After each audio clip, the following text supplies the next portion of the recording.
Welcome to the Click, Brand and Beyond podcast. I am Nisha Prakash. And I am Anoop Kurup. Let's discuss the campaigns, strategies and tactics that makes marketing effective for small businesses in India. We bring you the best practices to help you grow your brand and business using the latest tools and trends. Let's get started.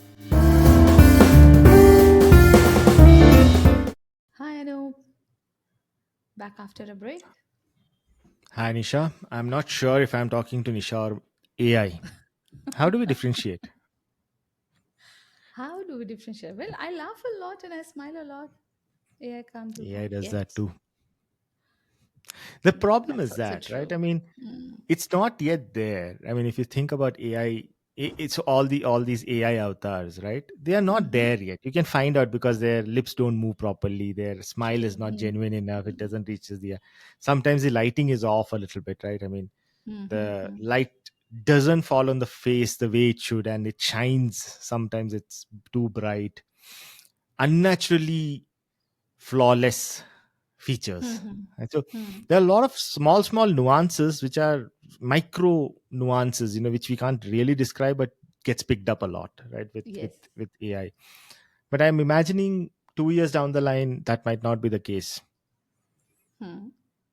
Then Agree. we might be chilling somewhere and the podcast is being recorded by AI. Just imagine that, like. I'm not too sure about that because I would want to. Of course, I'm just kidding about it. But think about it, right? Yeah. The difference between an AI and a human is those micro expressions, those flaws, Mm-hmm. which we pay a lot of money to remove, from cosmetic companies to plastic surgeons. But Mm-hmm. that's what makes us so human. We are not It's true. perfect. Mm-hmm.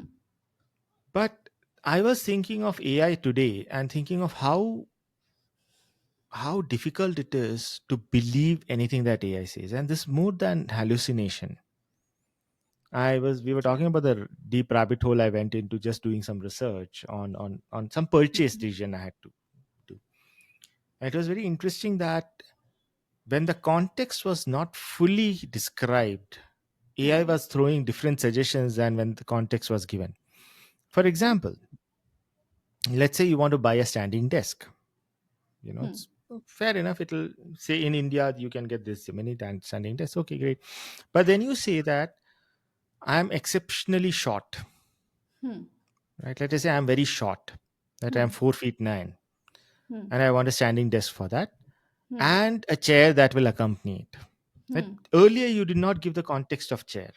Hmm. Now you give it, and suddenly Hmm. it starts prescribing some other type of this Hmm. thing.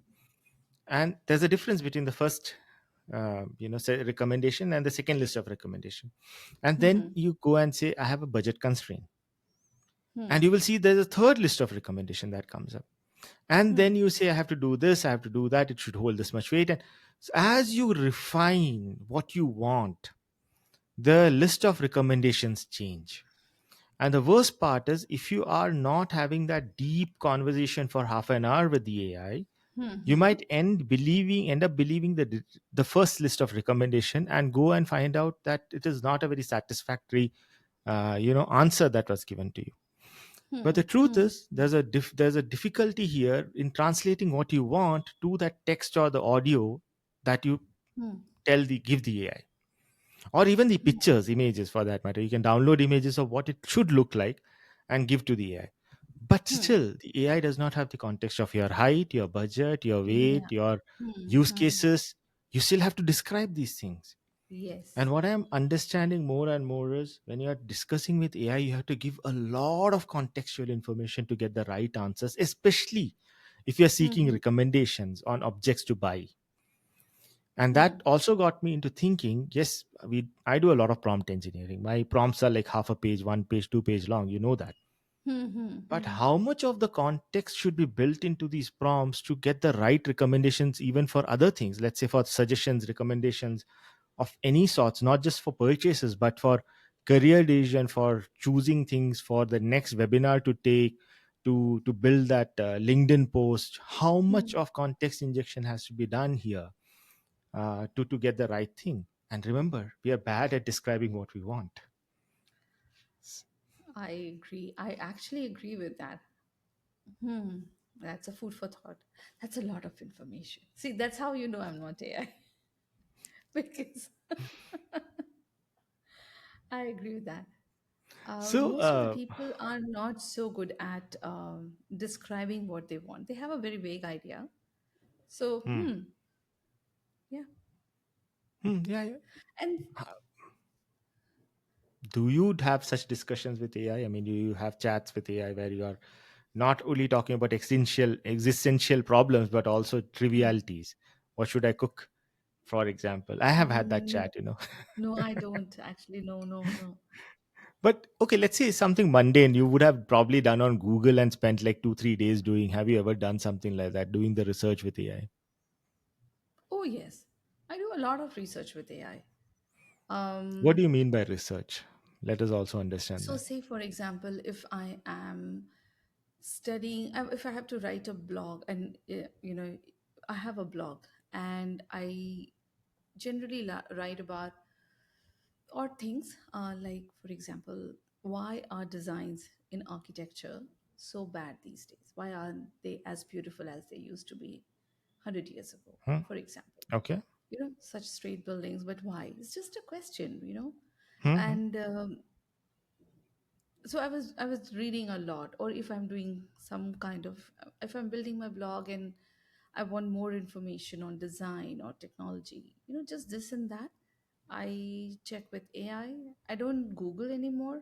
I've gotten into this habit of using Perplexity, because the Hmm. UI UX is so great. And I for me it's just the next level. It gives me so much more information in a very cohesive manner, and I It like gives that. you answers. It gives you It gives me answers rather answers, than. yes. And then it also chats with me. So yes, I do research for my client also. If I'm just trying to figure out something and I'm not sure, I want more information, I check with AI.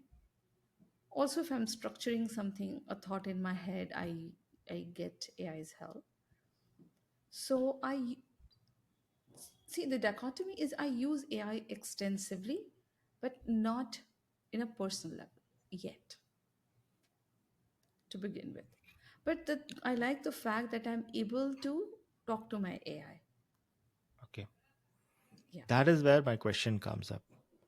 How do you know? Because see, even this simple exercise of buying a standing desk or buying a good fountain pen or buying a good hat for it. I mean, I'm giving you some Hmm. weird examples here, right? But if you go to AI and start trying to get these recommendations, and let us say you don't have much idea about the product itself. Let's say you want to buy a Hmm. smartphone and you don't want to buy an iPhone or a Samsung, but you Hmm. want to buy a slightly lower to mid range phone. Hmm. There are so many options. Agreed. And now Hmm. you go to Google and say for smartphone, you'll be presented with the most prominent ad, probably, right? But Hmm. once Hmm. you are with Hmm. AI, you say, no, no, I have this much money I want to spend. This is the type of phone I want, and Hmm. this blah blah blah blah. Hmm. But you don't know all the features. Let us say you don't know what the camera should look like. So you Hmm. start describing your use cases, right? And it'll come up with Hmm. a list. But how do Hmm. you know you have given it the right context and enough context to give you the right recommendation? Hmm. Yeah, I know what you're saying, but in a very abstract sense. So how do I know? That's why it's interactive. We don't know. Hmm? So for me, and the way I see my journey expanding, we always start from a point of not knowing enough, and then basis the information. I'll ask a rudimentary question, like a very basic question, and depending on the answer I get, I will ask and I'll go deeper. Because Hmm. if I know deeply enough, then I will create a prompt. And as Yeah. you start using AI even more, your prompts also become sharper, because we are also learning with AI.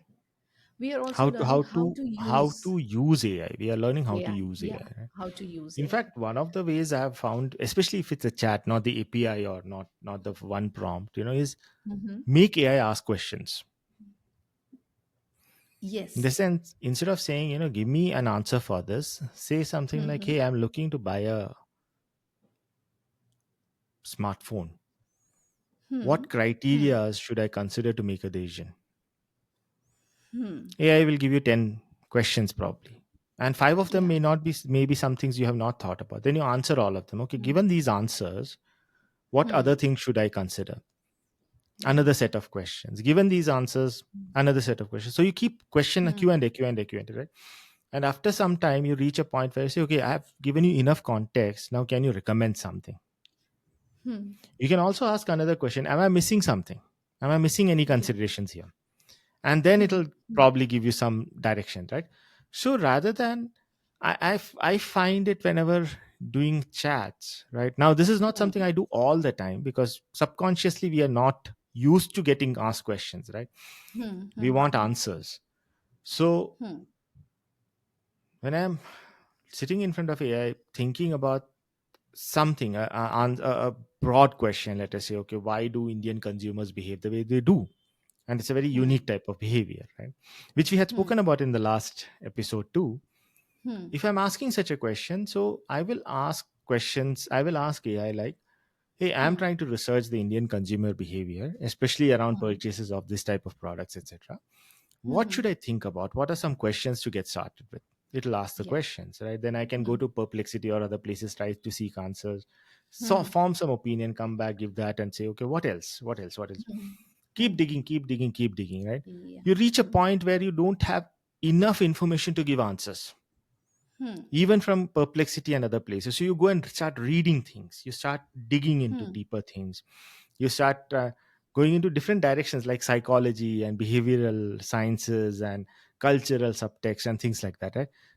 Hmm. It opens up a lot of stuff for you. Yeah. But I find making AI the asker, Hmm. the entity that is going to point you into different directions rather than give you answers works better, Hmm. Hmm. right? Hmm. And since I just spoke about pricing and behavior and all that, I think we should conclude that discussion we were having last time around. Yes. Oh, yes. Yes.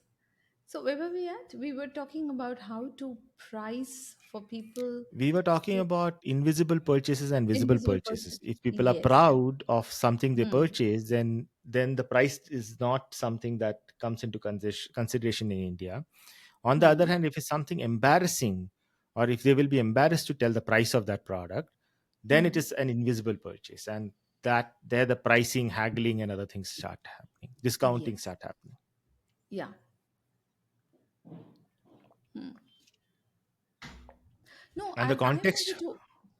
Sorry. Yeah. sorry, The context was the context was, how can somebody who sells staple and grocery premium priced groceries. ones, Yes. Yeah. yeah, Yeah. work in Direct to the Indian market. market? Yeah. D2C. Yes. See, the price is not the differentiator, of course. The Hmm. embarrassment factor is. I bought Hmm. uh, two mangoes for 200 rupees. What? Hmm. It's available here for 50 rupees. You got made a fool of. That is not the discussion you want to have. On the Hmm. other hand, I got these imported apples directly from, I don't know, someplace, right? Granny Smith apples from Australia. Hmm. There's a pride. It's imported apple, right? Yeah. You peasants cannot access it. Hmm. Therefore, the price is justified, Hmm. right? Or I got this Hmm. organically Hmm. grown pulses with guaranteed certification of healthy and all these things, right? Hmm. Is Hmm. something Hmm. you will pay for because you have to justify to yourself, why am I paying a premium? Yeah. You cannot pay a premium for the sake of paying a premium. Hmm. You can pay a premium when you can just, firstly, you can justify the price to yourself as an Indian person. Secondly, you don't get into the argument of discount because there's other reasons to pay that price, Hmm. Hmm. right? So somebody trying to sell staples needs to have a mix of premium and regular product. Can't be everything, can't be premium. You cannot justify a bag of regular potatoes and say Hmm. that I paid 10x for it, even if it is Hmm. organic. Organic products are 1.5x to 2x, not 10x. You appear foolish when you pay that much money for something which is staple, right? Hmm. So firstly, the pricing strategy itself has to have a mix of regular prices, slightly premium prices, and extreme premium prices, because you can justify and tell a story around it. Hmm. Otherwise, if the story is, hey, it's organic, doesn't matter, other places also sell organic, and those organics, you are way overpriced, and I cannot justify it to myself or to the, from a perspective of to other people, right? That I am Hmm. spending Hmm. so much money on something which I could have gotten at a much discounted price. In fact, Hmm. if you see all the quick commerce that we call the 10-minute delivery apps in India, it's a price battle. I Hmm. can go and I can compare prices of, let's say, a bottle of coffee, instant coffee, let us say, right? Hmm. Or a tea, packet of tea. They can Hmm. discount below MRP because MRP is the maximum retail price, and they don't have Hmm. shops and people and all that. So 10% discount, 15% discount is something which we are seeing regularly. Yeah. And guess where people buy from? Again, brand loyalty is not something India is very well known for, until unless the brand itself is a status symbol. Hmm. iPhone is a status symbol, right? Hmm. A Blinkit or an Instamart is not. I buy, I buy food from Zomato or I buy food from Swiggy is not a status symbol. So Hmm. Hmm. Hmm. therefore, the brand names don't matter much, and the loyalty shifts very quickly. What Yeah. matters in those cases is pricing. Oh, yeah, Hmm. I can buy this at a cheaper price here compared to there, and it'll deliver quicker. All those other factors come into play, right? I will Hmm. not go to the supermarket because I can get 20% discount on this. Yes, makes a lot of sense. Hmm. On the Hmm. other hand, when you want to sell the same product for a premium, you need to have a story that people can justify it with. And if you Hmm. do not have that story very well spelled out, easy to understand, Hmm. you're done. I always talk about this in terms of movies, right? Movies are supposed to be relaxing, supposed to be a visual treat, right? It's an Visual treat. Yeah. entertainment media. Even if Hmm. the topic is serious, you shed a few tears, but it was entertaining. The more complex the story premise, the more complicated you make the story, the less likely audience is going to go and watch it. Oh, but Yeah. what about Inception? You can ask me that question. Yeah. Inception was a very complex story, but I Yeah. can simplify it. What is Inception? Hey, you go into the dream, time slows down, and you can do a bunch of things inside the dream and impact the real world. That's the story. Hmm. That is the premise, right? In I Hmm. can travel inside dreams and alter your reality. Reality. Hmm. It's a very simple premise to understand. How it was put on the screen Hmm. is what matters. But let us say there is a story which says, oh, the hero has to survive this race and others are Hmm. trying to kill him. Hmm. Simple premise to understand. Now, let me complicate. The hero has to survive this race for the next 30 hours, not 24 hours, 30 hours, where anybody from the public can try and kill him. But at the And same time, he also has to rescue the princess, and he has to, get. move You have out just in the you have given me too many galaxy. things to think about, and the story is gone. Yeah. So even when it is a potato or a packet of desi ghee, right? The Hmm. story has to be very simple. Very This simple. was taken from the cow that was fed this and done this. Sorry, I lost the plot. But you Hmm. say simple thing like, this desi ghee is made from that A1 cow, which is organically Hmm. fed. That's it's A2. organic A1, organic A2 desi ghee, something, right? This Uh-huh. the people understand, Yes. and suddenly And you can make it, yeah, relate to, easy to understand, easy to narrate. easy to process. Easy to narrate. If you cannot Hmm. reproduce it to another person, then that story is not something you will Hmm. internalize. Yeah. And if you cannot internalize it, you don't believe it, therefore you don't purchase. Or you know what, Hmm. here is a great shoe for 50,000 rupees. Why Hmm. 50,000 rupees? It's a sneaker. Yes. But here is a specialty shoe for golfers. Hmm. Ah, yes, makes sense. Makes Right? sense. It's the same shoe. True. I agree with that. Hmm. Stories should be easy to narrate. If they are not easy to narrate, you lose the plot. And if you lose the plot, price justification does not happen. In a society like India, where price has to be justified with either status symbol or access, you Hmm. cannot tell Yeah. complicated stories. Very simple, very complicated. Yeah, I like that point. One of my client is actually a luxury childwear, and for a market like India, they're doing quite well uh, on the physical store, but their I hate that e-commerce. positioning. Luxury childwear. What does that mean? Okay, um, so it's an international brand designed in France and manufactured in Russia, So just say Ukraine. designer wear for kids. They call themselves luxury childwear, Luxury childwear is probably the wrong way of thinking about it. and that's how Why they is are it positioned. luxury? Why is it luxury? What is luxury for a child? Is it softer material? No Yes, rashes? no rashes, But that kind of thing. that's what, if that is what luxury, right? Mhm. Then there are hundreds of competitors. No, so their designs are European designs, and Where is that? Again, right? Indian market is status seeking hmm, and status protecting. yeah, I don't want to appear foolish buying X amount of money diapers, right? hmm, Or socks for kids who they will outgrow it very fast. So how do I seek status? Hey, celebrities buy from here. You yeah. know So what? The celebrities movie buy movies this brand, huh? movie star kids wear this. Designer Yes. clothes for the rock star in your life. Hmm. Makes a lot more sense than luxury childwear. Doesn't Yeah. gel well in parents' head. And anyway, not normal parents will not buy this, Children, right? It has actually, to not be, childwear. Sorry, that was the wrong thing to say. It is children's fashion. again, children's fashion itself is There's oxymoron. no. It's an oxymoron. Children and fashion. Yeah, it doesn't gel well, right? Hmm. European styles for your child, or European style, the European styles that Hmm. movie stars prefer. Hmm. You have to brand it really well. You have to think of the positioning really well, because here the status seeking behavior comes into play.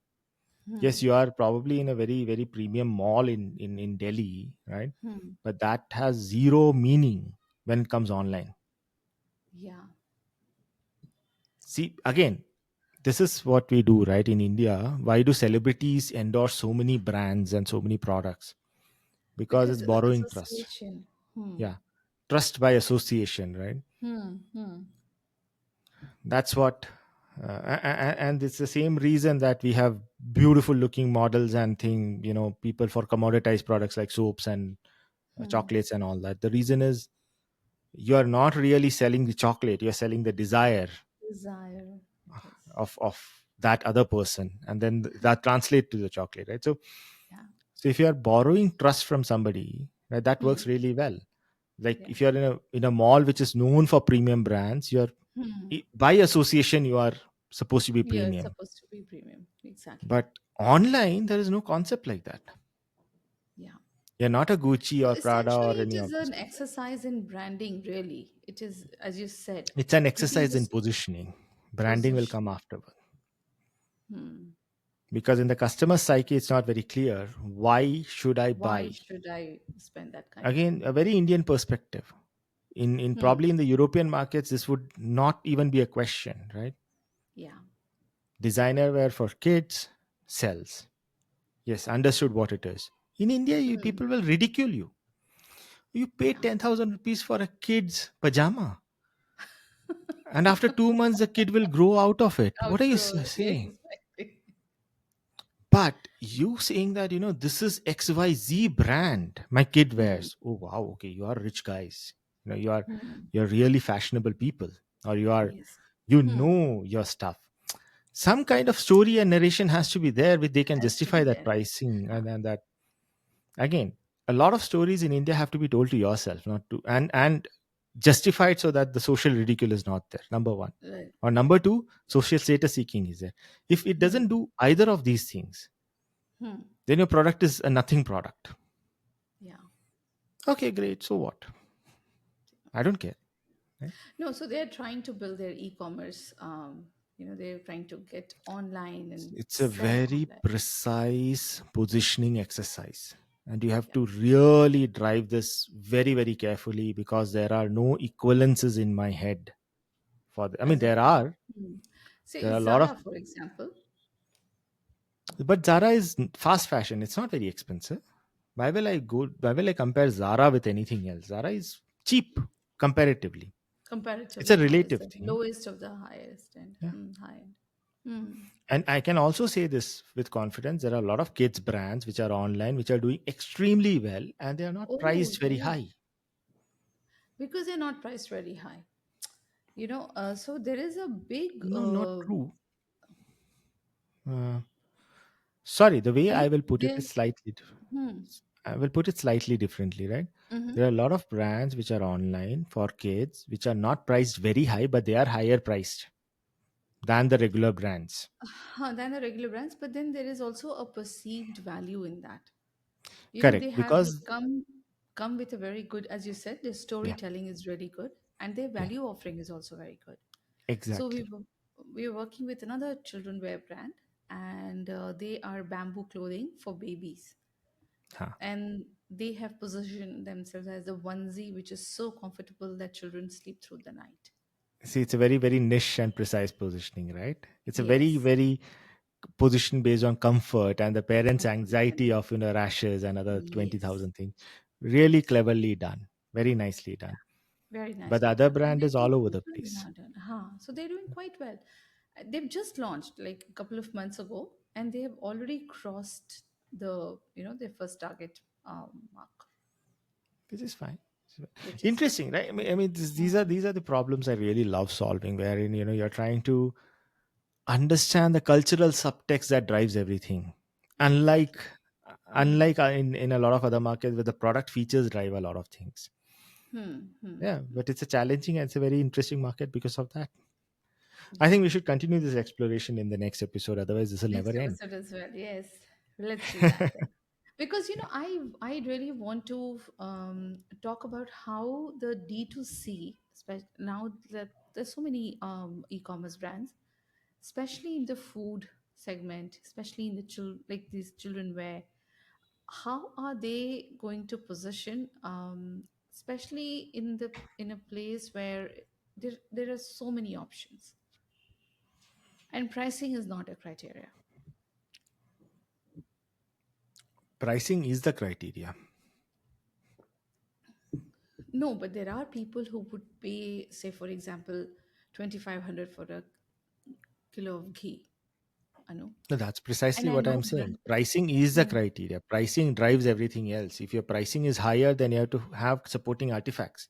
If your pricing is lower, then you have to have comparative feature parities. I So, agree. But then higher pricing, and especially in this segment, also means higher perceived value. no, not necessarily. Look, I buy Perception of ghee. value, is built in comparison to others. If you are very high price in comparison to others and the features are similar Hmm, to others, then why should I take the social ridicule of paying something for something higher when I can get a discounted offer somewhere else? I have to justify it to myself. What is the story I'm justify. telling myself? Okay. Interesting Right? question. Interesting thing to solve. All right. Yeah. So let's just meet again and then just talk about this. Done. Solve somebody's problem. All right. Thanks, Anoop. You have a lovely week, and I'll catch you up next week then. Same here.